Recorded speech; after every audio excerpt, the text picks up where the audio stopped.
बहुत समय पहले की बात है। मैं एक देवी के मंदिर में, बहुत बड़ा मंदिर है, प्रसिद्ध मंदिर है, उस मंदिर में मैं खड़ा हुआ था, दर्शन करने के लिए लाइन में लगा हुआ था।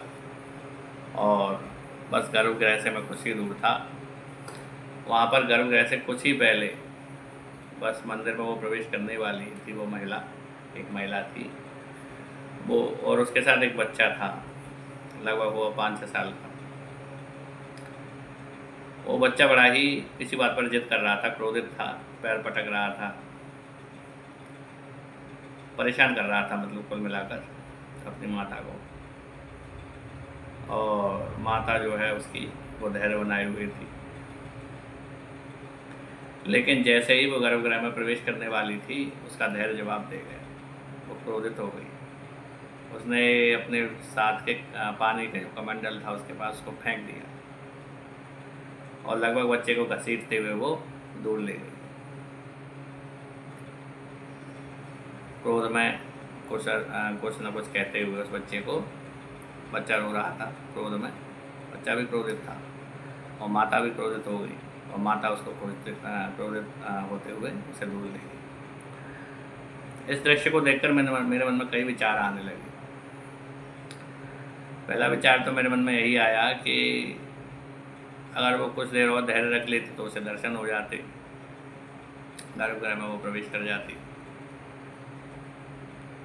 कुछ विचार मेरे मन में यह भी आया था कि भगवान की माया ही विचित्र है।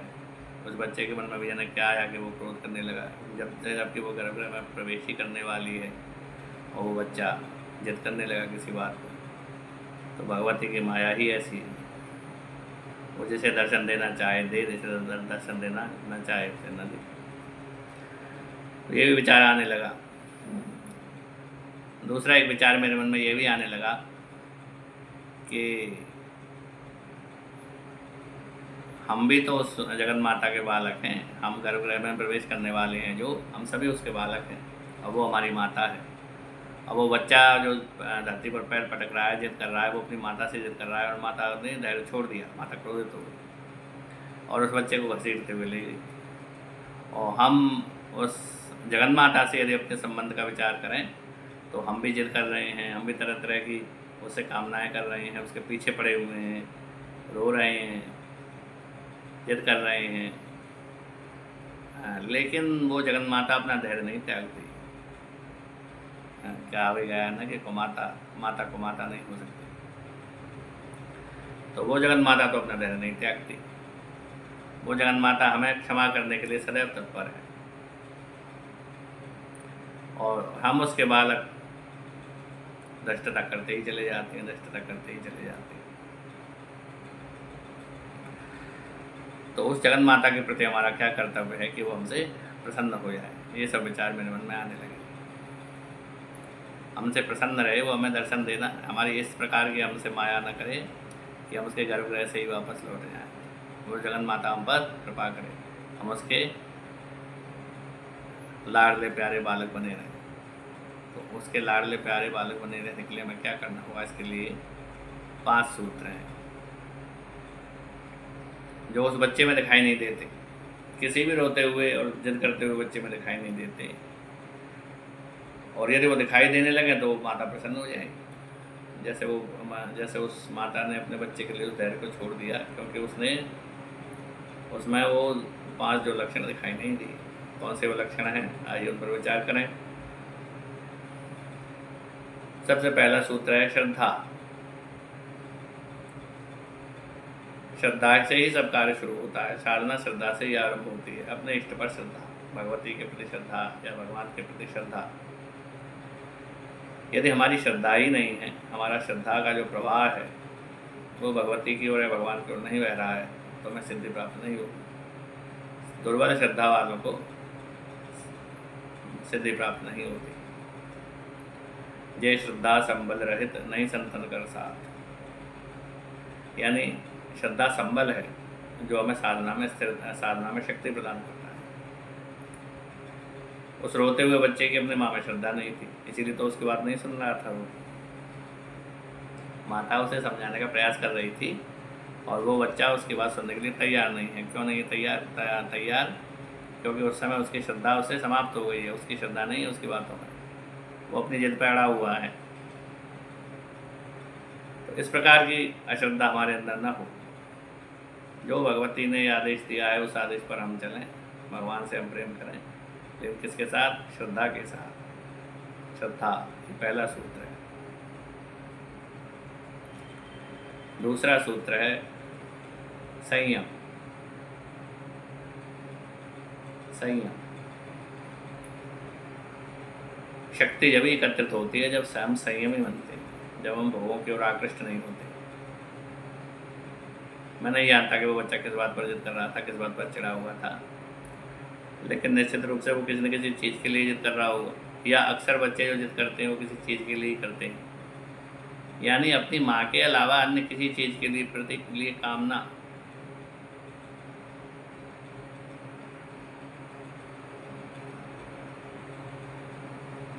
ये उसके अंदर उत्पन्न हुई साधक के प्रति। साधक के अंदर यदि ये कामना उत्पन्न हुई कि मुझे कुछ चाहिए माँ के अलावा, तो वो संयम नहीं रहा, संयम उसका टूट गया। वो किसी और चीज़ के लिए भी इच्छा कर रहा है, तो उस पर माता फिर कृपा नहीं करेगी। जब तक बच्चा खिलौनों के साथ खेलता रहता है, माँ उसकी ओर देखती भी नहीं है, और जैसे ही बच्चा खिलौनों को छोड़कर केवल माँ करने लगता है, फिर वो कुछ और अच्छे खिलौने देती है, वो फिर भी नहीं सुनता है, तो उसके बाद माँ फिर उसे गोद में उठा लेती है, प्रसन्न हो जाती है। तो इस प्रकार वो माता भी उससे प्रसन्न रहती अपने बच्चे से, और उस पर बिगड़ती नहीं। क्यों? कब? जब वो संयम ही रहता बच्चा। तीसरा सूत्र है समर्पण। बच्चे का समर्पण नहीं रहा अपनी माँ के प्रति, जिस समय की वो जिद कर रहा है, वो अब अपनी माता की बात मानने के लिए तैयार नहीं है, तो उसका मतलब वो समर्पण से चूक गया।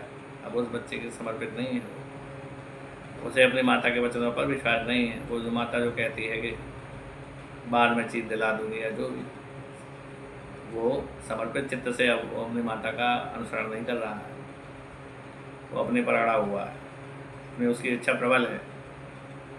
तो तीसरा सूत्र है समर्पण। यदि हमारा भगवती के प्रति समर्पण है तो हमारी साधना सिद्ध हो जाएगी, वो जगन माता हमसे प्रसन्न हो जाएगी। तो श्रद्धा, संयम, समर्पण, और चौथा सूत्र है सेवा। सेवा, माता की सेवा, और माता के रूप में संपूर्ण सृष्टि की सेवा, जगन माता की सेवा। जिसके अंदर सेवा नहीं, जिसके अंदर श्रद्धा नहीं है, जिसके अंदर समर्पण नहीं है, जिसके अंदर संयम नहीं है, जो अपनी ही बात पर अड़ा हुआ है, जो अपनी ही चला रहा है, जो जिद पर अड़ा हुआ है, ऐसा बालक क्या सेवा करेगा? कोई कुछ नहीं। सेवा भावना उसके अंदर आएगी नहीं। लेकिन जिसके अंदर सेवा, श्रद्धा है, समर्पण है, संयम है, उसके अंदर सेवा की वृद्धि आ जाएगी और वो सेवा करेगा। तो चौथा सूत्र है सेवा, भगवती की सेवा, भगवती की और भगवती की षष्ठी रूप की सेवा। भगवती का एक रूप है षष्ठी। और पांचवा सूत्र है प्रेम। प्रेम अंत है बस माता के प्रति। अब माता के प्रति यदि प्रेम होगा, अनुराग होगा, तो क्या फिर वो जिद हो सकती है कभी? क्या रूठना हो सकता है? जिसे हम प्रेम करते हैं प्रगाढ़, क्या हम उससे रूठ सकते हैं कभी भी? क्या उससे विमुख हो सकते हैं? क्या हम कभी पैर पटक सकते हैं उस बच्चे की तरह? तो प्रेम भगवती के प्रति, उस जगन माता के प्रति हमारा यदि प्रेम हो, प्रबल प्रेम हो, तो भगवती हमसे प्रसन्न हो जाएगी। तो ये कोई 5 सूत्र हैं: श्रद्धा, संयम, समर्पण, सेवा और प्रेम। इन 5 सूत्रों के द्वारा हम जगन माता को प्रसन्न कर सकते हैं। यदि ये 5 सूत्र हमारे अंदर होंगे तो वो जगन माता हमसे प्रसन्न हो जाएगी और हम अपने गोद में उठा लेगी। उस तरह से नहीं बिगड़ेगी, इस तरह से वो माता अपने बच्चे से बिगड़ेगी और गर्भगृह से बस मात्र कुछ दूरी पर सीध से वो निकल चलिए माता के दर्शनों से नहीं। यहाँ पर मैं अपना इस वीडियो का अंत कर रहा हूँ इस विचार के साथ कि यदि हम उस जगन माता से क्षमा की अपेक्षा रखते हैं, धैर्य की अपेक्षा रखते हैं, करुणा की अपेक्षा रखते हैं, दया की अपेक्षा रखते हैं, तो हमें भी दया करनी चाहिए, हमें भी करुणा करनी चाहिए, हमें भी क्षमा करना चाहिए और हमें भी धैर्य रखना चाहिए। तभी तो ये सार्थक होगा। यदि हमारे अंदर अपने इष्ट के ही गुण नहीं है तो क्या लाभ, तो उपासना का क्या लाभ। हमारी इष्ट है भगवती, हमारे इष्ट है भगवान शंकर और परोपकार का हमारे अंदर कोई लक्षण नहीं। सोचिए, हमारे इष्ट है भगवान कृष्ण और हम रोते कलपते रहते हैं हर समय। भगवान कृष्ण तो सदा मुस्कुराते रहते हैं, तो उनका कुछ तो लक्षण होना चाहिए। हमारे इष्ट देव में भगवान राम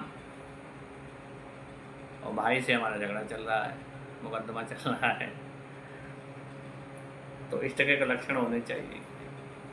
जब हम चाहते हैं कि वो माता पर कृपा करे, करुणा करे, दया करे, वो धैर्यशाली बने और हमारे सब दुर्गुणों को क्षमा कर दे, हम तो यही चाहते हैं ना। हमारे अंदर कुछ भी दुर्गुण हो, हम बस वो क्षमा कर दें, हम पर कृपा करें, हमें अपनी ओर देखना ही नहीं। तो फिर हम भी ऐसा ही करें। भगवती की जो सृष्टि है, स्थावर जंगम प्राणी है, उनके प्रति हम करुणा रखें,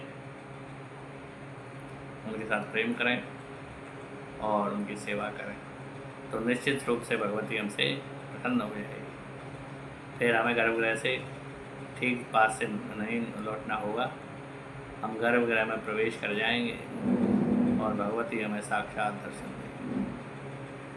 इस वीडियो में इतना ही। नमस्कार।